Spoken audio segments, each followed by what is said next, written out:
Hello again and welcome to the video. So today I'm having a look at this VTG tank wagon in HO scale, but I'm not quite sure what the manufacturer is. The box does say made in Austria on it, but there's no other markings. But anyway, we'll have a look and see what we've got here. So it's presented in this plastic box and it has some foam inside keeping the model secure. On each end it says VTG and it doesn't have any other indication about who this manufacturer is.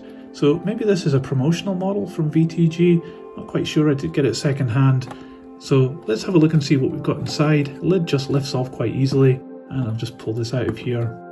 So straight away I can see hiding underneath these transfers. So this is saying about some warning symbols. It's quite nice that it's got these extras here. It does look like it's maybe a chemical wagon rather than a fuel, but there's no indication about where those transfers should go.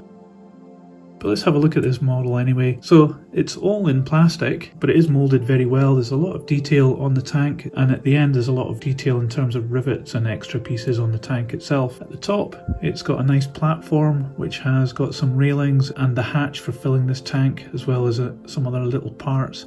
And the steps down the side have handrails as well. They're made of plastic, but they're quite pliable, which is good in case it takes a few knocks. So having a look at the chassis, there's some great detail here. There's an extra part added on here to represent the brake gear, and it's got some extra pipe work as well, including handles. I've just spotted here actually it's by Roco. I can see the logo there, and it says made in Austria. It's a bit of a disappointment they've decided to print it on the side of the tank rather than on the bottom of the chassis here. So you could actually see this if you look at it from the side. That's a bit of a disappointment. I don't think that was a wise decision. At the side here, this panel has some detail on it which is quite well printed, and it has the running number of the wagon here. The bogies are plastic with wheels that have been push fitted in, but they do revolve quite easily.